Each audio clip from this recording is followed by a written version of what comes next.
Welcome to spectrum guys. Spectrum में आपका स्वागत है। आज की इस एमसीक्यू सीरीज में हम देखने वाले हैं Bihar civil code exam previous year 16 paper का, यानी कि बिहार सिविल कोड का जो एग्जाम हुआ था प्रीवियस ईयर में, जो एग्जाम कंडक्ट कराया गया था 17/7/2016 को, उस दौरान जो भी एमसीक्यूज पूछे गए थे किसका, जीके जीएस का, उस सारे क्वेश्चन को हम देखने वाले हैं। सभी इंपॉर्टेंट क्वेश्चन है। हमने क्या किया है, इसमें से जितने भी करेंट अफेयर के क्वेश्चन थे उसको हटा दिया है, क्योंकि उस दौरान का करेंट अफेयर उस समय के लिए यूजफुल था। अब जो एग्जाम होगा मे भी हो सकता है अगले मंथ हो या उसके अगले मंथ हो, तो इस दौरान जो भी करंट अफेयर इंपॉर्टेंट होगा वो आपको अगले वीडियो में मिल जाएगा।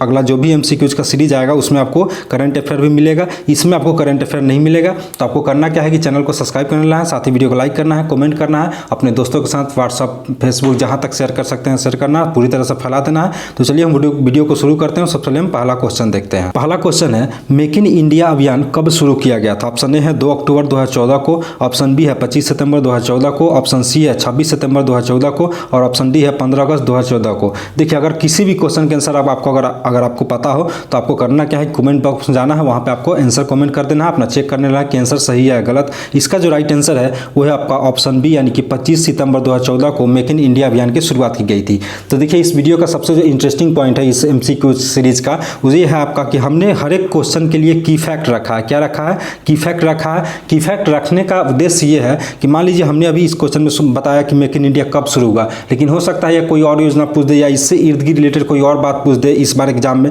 तो आपको जरूरी है कि ये सारी चीज़ आपको पता होना चाहिए। तो आपको करना क्या है कि जितने भी की फैक्ट है, जितने भी इंपॉर्टेंट टॉपिक है, उसको आपको नोट कर लेना है अपने नोटबुक में, या आपको इसकी स्क्रीनशॉट ले लेना है, जो कि आपके लिए बहुत फायदेमंद होगा, और वीडियो के अंत तक बने रहना है। तो देखिए, अब इसका हम की फैक्ट देखते हैं। मेक इन इंडिया अभियान कब शुरू हुआ था? 25 सितंबर 2014 को। इसका उद्देश्य क्या था? तो इसका उद्देश्य था निवेश और निर्माण संरचना तथा अभिनव प्रयोगों के वैश्विक केंद्र के रूप में बदलना। इसके अलावा कुछ और योजना और कार्यक्रम है, और वो कब शुरुआत हुआ, कब प्रारंभ हुआ, उसको हम देख लेते हैं। जैसे डिजिटल इंडिया कार्यक्रम 1 जुलाई 2015, ये काफ़ी इंपॉर्टेंट है, कितने बार एग्जाम में पूछा जा चुका है।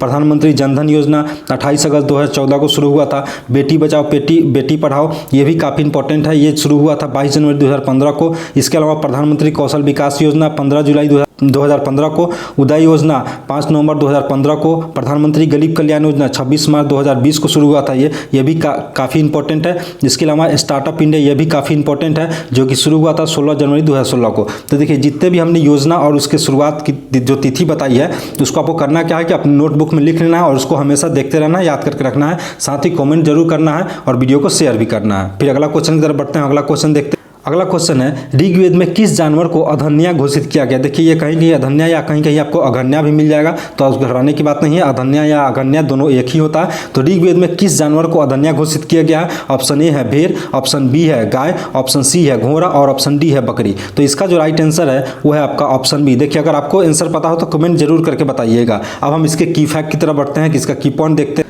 देखिए, ऋग्वेद जो है ना, विश्व का सबसे प्राचीनतम ग्रंथ है। अगर आपसे कई बार एग्जाम में ये भी क्वेश्चन पूछ देता है कि विश्व का सबसे प्राचीनतम ग्रंथ कौन है, तो आपका आंसर होना चाहिए ऋग्वेद, जिसमें कितने मंडल है? कुल 10 मंडल है। सूक्तों की संख्या की बात करें तो 1028 सूक्त है। इसके अलावा 10,552 इसमें ऋचाएँ हैं। ऋग्वेद में गाय को अधन्या बोला गया है, अघन्या बोला गया है। अधन्या का अर्थ होता है मारने योग्य नहीं, यानी कि जिसको मारना पाप होगा, जिसको मारा नहीं जाना चाहिए। ये पूजनीय होता था ऋग्वैदिक काल में। आज भी देखते हैं कि गाय को माता का दर्जा दिया था, से पूजा जाता है, तो आज भी गाय जो है अधन्या ही माना जाता है। गाय को ऋग्वेद काल में धन का आधार तथा विनिमय का साधन माना गया है। पूर्व वैदिक काल की बात करें तो युद्ध के लिए एक शब्द प्रयोग किया गया है गविष्ठ। देखिए, कई सारे एग्जाम में ये होता है कि ऋग्वैदिक कालीन या जो भी एंशिएंट समय का जो शब्दावली है ना, उसका आपको अर्थ पूछ देता है। जैसे पूछ देगा गविष्ठ शब्द का अर्थ क्या है, उसका प्रयोग कहाँ होता था, और ऐसे बहुत सारे शब्दावली हैं जो कि आपसे एग्जाम पूछते हैं। जितने भी शब्दावली इंपॉर्टेंट होंगे वो आपको वीडियो में मिलते चलेंगे। तो गविष्ठ शब्द का प्रयोग जो है युद्ध के लिए किया गया था, जिसका अर्थ होता था गाय की खोज करना। ध्यान रखिएगा, जितने भी ऋग्वैदिक कालीन या वैदिक कालीन जो है ना, वहाँ पे गाय के लिए भी युद्ध का प्रमाण मिलता है कि गाय अगर कोई किसी का चुरा लेता था तो उसके लिए भी युद्ध होता था। ऐसे कई सारे प्रमाण मिले हैं। इसके अलावा हम बात करते हैं कुछ ऋग्वैदिक देवताओं की, जैसे कि सबसे इंपॉर्टेंट जो देवता है ऋग्वैदिक काल में वो है आपके इंद्र। और इंद्र को अन्य नामों से भी जाना जाता है, जैसे इन्हें पुरंदर भी कहा जाता है। पुरंदर का अर्थ होता है किलों को तोड़ने वाला। इसके अलावा इनको विश्व का स्वामी कहा जाता है, आर्यों के युद्ध का नेता कहा जाता है, वर्षा के देवता के रूप में जाना जाता है। आज भी जाते हैं कि वर्षा के देवता हम इंद्र को ही मानते हैं। दूसरे देवता की बात करें कौन से इंपॉर्टेंट थे, तो वो तो आपके अग्नि, और ये सबसे पवित्र माने गए हैं, जिनको ऋग्वेद के 200 सूक्त जो है समर्पित किए गए हैं। तीसरे अगर सबसे महत्वपूर्ण देवता की बात करें तो वह आपके सोम, जिनके ऋग्मत का जो 9वां मंडल है और 9वें मंडल का जो भी मंत्र है ना, इसी सोमदेव को समर्पित किया गया है, यानी इनको ऋग्वेद के 9वें मंडल के सभी मंत्र समर्पित किए गए हैं। फिर अगर अगले क्वेश्चन की तरफ बढ़ते हैं, जीरोफथलेमिया रोग किसकी कमी से होता है? ऑप्शन ए है विटामिन B12, ऑप्शन बी है विटामिन सी, ऑप्शन सी है विटामिन ए और ऑप्शन डी है विटामिन के। अगर इसका आपको आंसर पता है तो आपको बताना है। इसका जो राइट आंसर है विटामिन ए है, यानी ऑप्शन सी जो है इसका राइट आंसर है। विटामिन ए का रासायनिक नाम की अगर बात करें तो विटामिन ए का रासायनिक नाम क्या है? रेटिनॉल है। इसके कमी के कारण क्या होता है? जीरोफथलेमिया रोग होता है। और विटामिन के का रासायनिक नाम जो है फिलेक्वेनिनोन है। और विटामिन के कारण ही हमारा रक्त का स्राव जो है थक्का नहीं जमता, यानी रक्त जो थक्का नहीं जमता, रक्त जो नहीं जमता है वो विटामिन के कारण ही होता है। विटामिन B12 की बात करें तो इसके कमी के कारण कौन सा रोग होता है? एनीमिया रोग होता है। यार विटामिन B12 में क्या पाया जाता है? कोबाल्ट पाया जाता है। जबकि इसका रासायनिक नाम अगर की बात करें तो इसका रासायनिक नाम साइनोकोबालामिन और विटामिन सी का रासायनिक नाम है एस्कॉर्बिक अम्ल। नेक्स्ट क्वेश्चन है, किस देश को चीनी का कटोरा कहा जाता है? ध्यान रखिएगा, चीनी का कटोरा। ऑप्शन ए है क्यूबा, ऑप्शन बी है इटली, ऑप्शन सी है भारत, ऑप्शन डी है जापान। इसका जो राइट आंसर है वो ऑप्शन ए है, यानी क्यूबा को क्या बोलते हैं? चीनी का कटोरा बोलते हैं। फिर हम की फैक्ट की तरफ बढ़ते हैं। देखिए, क्यूबा देश को क्या बोला जाता है? चीनी का कटोरा बोला जाता है। और चीनी का कटोरा क्यों बोला जाता है? इसको इसलिए चीनी का कटोरा बोला जाता है क्योंकि यहाँ क्यूबा देश का जो अर्थव्यवस्था है ना, मैक्सिमम जो है इसमें इंपॉर्टेंट रोल निभाता है वो आपका चीनी उद्योग निभाता है। इसी कारण से इसको हम चीनी का कटोरा बोलते हैं। विश्व का सबसे बड़ा चीनी उत्पादक देश की अगर बात करें तो वो ब्राजील है, जबकि भारत का स्थान दूसरा होता है, यानी कि ब्राजील के बाद किसका स्थान है? भारत का स्थान है। भारत जो है चीनी उत्पादन में दूसरा स्थान अपना रखता है। भारत में अगर चीनी कटोरा की बात करें तो हम उत्तर प्रदेश को बोलते हैं। भारत में सर्वाधिक चीनी उत्पादन किस राज्य, कौन सा राज्य करता है? उत्तर प्रदेश करता है। और इसी कारण से इसे जो है उत्तर प्रदेश को चीनी का कटोरा बोलते हैं। भारत में सर्वाधिक चीनी मिल की अगर बात करें तो आपका महाराष्ट्र राज्य में स्थित। नेक्स्ट क्वेश्चन है, संविधान का कौन सा अनुच्छेद मुख्यमंत्री के कर्तव्यों को परिभाषित करता है? ऑप्शन ए है अनुच्छेद 162, ऑप्शन बी है अनुच्छेद 164, ऑप्शन सी है अनुच्छेद 165, ऑप्शन डी है 167। तो आपको बताना है कि इसमें से कौन सा अनुच्छेद है जो मुख्यमंत्री के कर्तव्यों को परिभाषित करता है। तो इसका जो राइट आंसर है वो आपका अनुच्छेद 167, अनुच्छेद 167 ही है जो मुख्यमंत्री के कर्तव्यों को परिभाषित करता है। अनुच्छेद 167 में मुख्यमंत्री के कर्तव्यों को परिभाषित किया गया है। वही अगर 78 की बात करें तो प्रधानमंत्री के कर्तव्यों को परिभाषित किया गया है। देखिए यहाँ पे आप आसानी से याद रख सकते हैं, अगर जहाँ पर भी आपको दिखे 167 तो 167 में किसके कर्तव्यों की बात की जाएगी? सीएम यानी चीफ मिनिस्टर की, मुख्यमंत्री की। अगर वही 78 की बात करें तो 78 में किसकी बात की जाएगी? किसके कर्तव्यों की? तो प्राइम मिनिस्टर की यानी पीएम की। वही हम अनुच्छेद 164 की बात करें तो इसमें मुख्यमंत्री और अन्य मंत्रियों की नियुक्ति से संबंधित जो भी उपबंध है इसमें दिए गए हैं। इसमें कहा गया है कि मुख्यमंत्री के संस्तुति पर राज्यपाल अन्य मंत्रियों की नियुक्ति करेंगे। यानी अगर आपसे क्वेश्चन कभी एग्जाम में पूछ देता है, ये कई बार क्वेश्चन पूछा भी है, काफी इंपॉर्टेंट है कि मुख्यमंत्री की नियुक्ति कौन करता है? तो मुख्यमंत्री की नियुक्ति कौन करेगा? राज्यपाल करेगा। और उसके अलावा अन्य मंत्री जितने भी मंत्री होंगे उनकी भी नियुक्ति राज्यपाल नहीं करेगा, लेकिन वो किसके संस्तुति पर करेगा? मुख्यमंत्री के संस्तुति पर करेगा।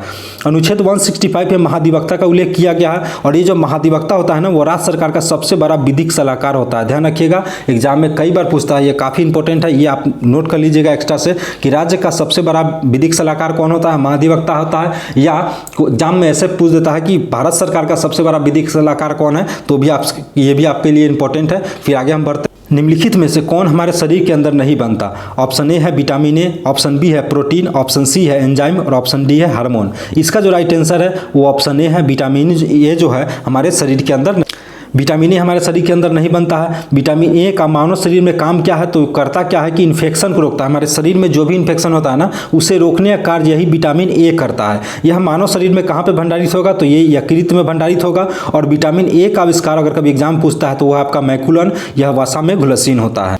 निम्नलिखित में से किस ग्रह के पास उपग्रह नहीं है? ये आपका नेक्स्ट क्वेश्चन है कि निम्नलिखित में से किस ग्रह के पास उपग्रह नहीं है? ऑप्शन ए है पृथ्वी, ऑप्शन बी है मंगल, ऑप्शन सी है बृहस्पति और ऑप्शन डी है शुक्र। तो इसका जो राइट आंसर है, आई होप कि आपको तो पता ही होगा, ऑप्शन डी इसका राइट आंसर है। शुक्र के पास कोई उपग्रह नहीं है।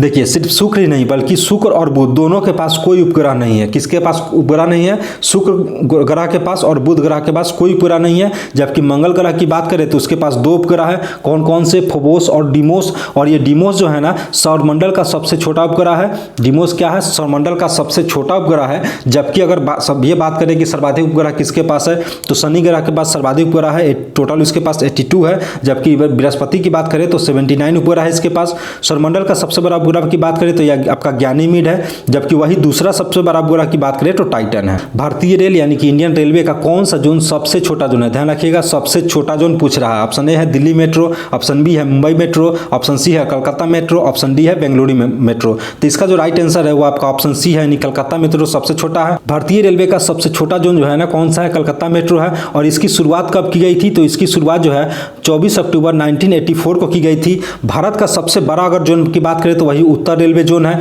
2019 में भारतीय रेलवे ने दक्षिण तटीय रेलवे को 18वां रेलवे जोन घोषित किया है। इस जोन का मुख्यालय कहाँ पर रखा गया है?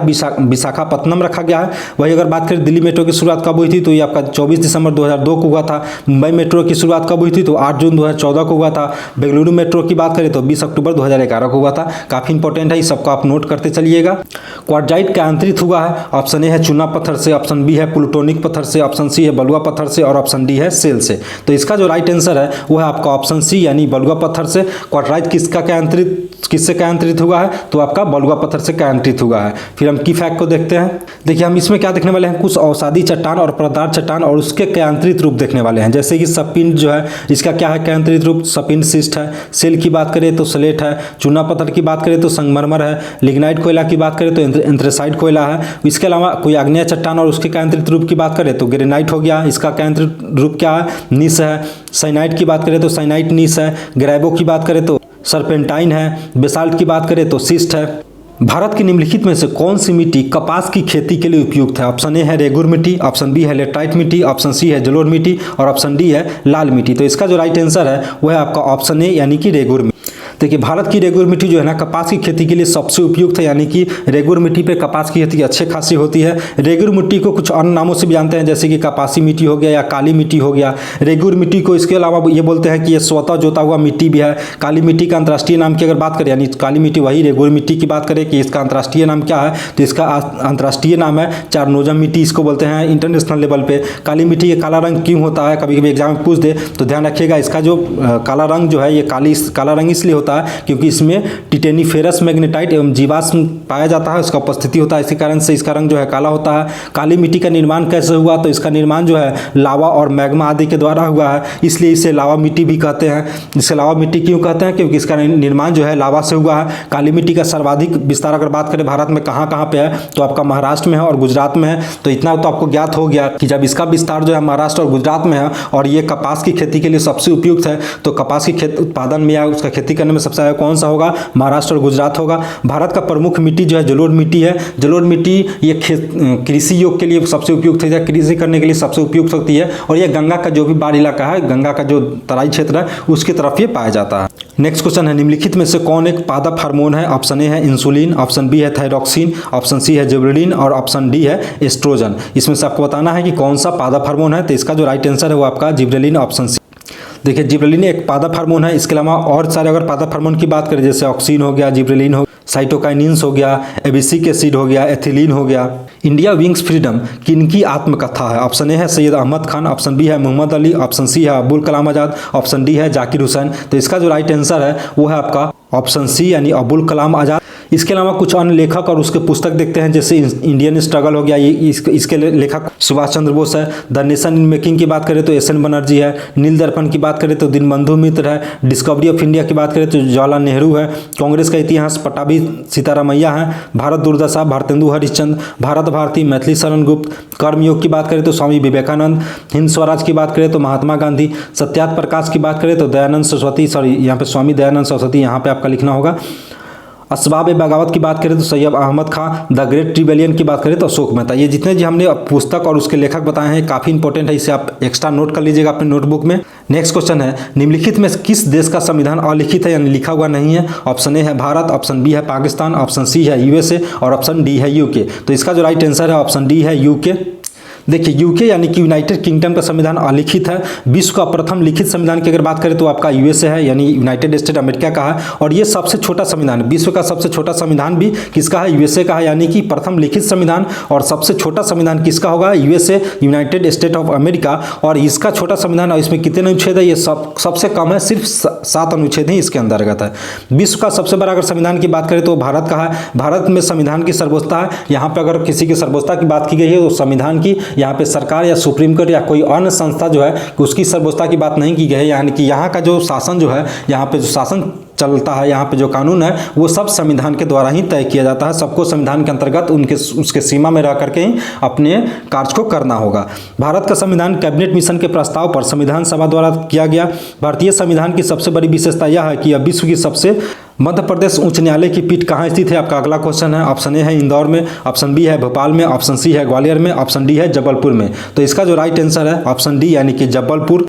फिर हम क्या करते हैं, कुछ और भी उच्च न्यायालय देखते हैं, उसका स्थापना वर्ष देखते हैं, साथ ही उसके न्यायालय का पीठ कहाँ है वो देखते हैं। जैसे इलाहाबाद उच्च न्यायालय की बात करें तो इसकी स्थापना हुआ था 1866 में। इसका पीठ कहाँ पे है? लखनऊ में है। इसका बेंच कहाँ, इसका पीठ जो है प्रयागराज में है और इसकी बेंच जो है वो लखनऊ में बैठती है। जैसे आंध्र प्रदेश उच्च न्यायालय की बात करें तो 2019 में इसका स्थापना हुआ था और इसका पीठ जो है अमरावती में है। मुंबई की बात करें तो 1862 में इसका जो पीठ है वो मुंबई में ही है। इसके अलावा नागपुर, पणजी और औरंगाबाद में इसका खंडपीठ है। ध्यान रखिए खंडपीठ कहाँ है तो नागपुर है, पणजी है और औरंगाबाद में है। छत्तीसगढ़ उच्च न्यायालय की बात करें तो 2000 ईस्वी में इसकी स्थापना हुई थी और इसका पीठ कहाँ पे है? बिलासपुर में है। मध्य प्रदेश उच्च न्यायालय की बात करें तो इसकी स्थापना 1956 में हुई थी और इसका जो पीठ है वो आपका जबलपुर में है, जबकि इंदौर और ग्वालियर में इसका खंडपीठ है। उत्तराखंड उच्च न्यायालय की बात करें तो 2000 में स्थापना हुआ था और इसका पीठ जो है नैनीताल में है। पटना हाईकोर्ट की बात करें तो 1916 में इसकी स्थापना हुई थी और इसका पीठ जो है पटना में ही है। त्रिपुरा की बात करें तो 2013 में इसकी स्थापना हुई थी और इसका पीठ जो है अगरतला में है। सिक्किम की बात करें तो 1975 में इसकी स्थापना हुई थी और इसका पीठ जो है गंगटोक में है। झारखंड उच्च न्यायालय की बात करें तो इसकी स्थापना 2000 में हुई थी, जबकि इसका पीठ जो है रांची में है। राजस्थान उच्च न्यायालय की बात करें तो 1949 में इसकी स्थापना हुई थी और इसका पीठ जो है जोधपुर में है, जबकि इसका खंडपीठ कहाँ पे है? जयपुर में है। केरल की बात करें तो इसकी स्थापना 1956 में हुई थी और इसका पीठ जो है कुलम में है। फिर नेक्स्ट क्वेश्चन है, अविस्मरणीय गीत वंदे मातरम किसने लिखा था? ऑप्शन ए है रविन्द्रनाथ टैगोर द्वारा, ऑप्शन बी है सुरेंद्रनाथ बंदोपाध्याय द्वारा, ऑप्शन सी है बंकिम चंद्र चट्टोपाध्याय द्वारा, ऑप्शन डी है शरद चंद्र चटर्जी द्वारा। तो इसका जो राइट आंसर है वो है आपका ऑप्शन सी, इसका राइट आंसर है। यानी कि इसका वंदे मातरम गीत किसने लिखा था? बंकिम चंद्र चट्टोपाध्याय। वंदे मातरम का प्रथम प्रकाशन कब किया गया था? तो 1882 में किया गया था और किस उपन्यास में किया गया था? तो आनंद मठ में किया गया था। एग्जाम में अगर आपसे पूछ दे कि वंदे मातरम गीत जो है किस उपन्यास में इसका प्रकाशन किया गया था तो आपका आंसर होना चाहिए आनंद मठ। वंदे मातरम सर्वप्रथम 1896 में कांग्रेस के कलकत्ता अधिवेशन में गाया गया था। कब गाया गया था? 1896 के कांग्रेस के कलकत्ता अधिवेशन में और इस अधिवेशन की अध्यक्षता किया था रहमतुल्लाह खां सयानी ने। ध्यान रखिएगा अगर एग्जाम में पूछ दे कि जिस अधिवेशन में वंदे मातरम गीत गाया गया था उसकी अध्यक्षता किसने की थी तो रहमतुल्लाह खां सयानी ने। और यह अधिवेशन कौन सा अधिवेशन था? कलकत्ता अधिवेशन था। कब हुआ था? 1896 में हुआ था। तो यहाँ आपको कोई कन्फ्यूजन नहीं होना चाहिए। वही अगर हम बात करें राष्ट्रीय गीत का तो इसे लिखा था रविन्द्रनाथ टैगोर ने और सर्वप्रथम जन गण मन को कब गाया गया था? तो 27 दिसंबर 1911 को। कब गाया गया था? 1911 को। और ये कौन सा अधिवेशन था? ये भी कांग्रेस का कलकत्ता अधिवेशन ही था जिसकी अध्यक्षता जो है बिशन नारायण धर ने किया था। देखिए आपको तो बहुत जगह मिल जाएगा कलकत्ता अधिवेशन 1911 में गाया गया था, लेकिन उसके अध्यक्ष के नाम नहीं मिलता। तो ध्यान रखिएगा बिशन नारायण धर, ये आप काफ़ी इंपॉर्टेंट पॉइंट है। तो ध्यान रखिए, कंफ्यूज नहीं होना आपको। ध्यान रखना है कि वंदे मातरम कब गाया गया था? कलकत्ता अधिवेशन में भी, लेकिन वो कौन सा अधिवेशन था? 1896 वर्ष में हुआ था और इसकी अध्यक्षता किया था रहमतुल्लाह खां सयानी ने। जबकि अगर जन गण मन की बात करें तो वो भी कलकत्ता अधिवेशन ही था, लेकिन वो हुआ था 27 दिसंबर 1911 को और इसकी अध्यक्षता किया था बिशन नारायण धर ने। संसद का सत्र जब आहूत होता है ना तो वो जन गण मन से ही प्रारंभ किया जाता है, जबकि इसका सत्र अवसान यानी वंदे मातरम से किया जाता है। आहूत मतलब शुरुआत किया जाता है तो जन गण मन से और जब अंत किया जाता है तो वंदे मातरम गीत से। तो आई होप कि आपको समझ में आया होगा। अगर इसके अलावा अगर कोई क्वेश्चन हो, कोई क्यूरीज हो तो आपको हमें कमेंट कर सकते हैं। वहाँ पे आप वीडियो को लाइक कीजिए, कमेंट कीजिए और चैनल को सब्सक्राइब जरूर कीजिए। साथ ही इसके पहले जो भी MCQ आया है उन सारे का लिंक जो है इस वीडियो के डिस्क्रिप्शन में आपको डाल दूंगा। इसके अलावा आप टेलीग्राम चैनल से जुड़ करके वहाँ से इसका PDF ले सकते हैं। अगर कोई क्वेश्चन हो, कोई क्यूरीज हो तो वहाँ भी आप पूछ सकते हैं। Thank you for watching. मिलते हैं नेक्स्ट वीडियो में नेक्स्ट टॉपिक के साथ।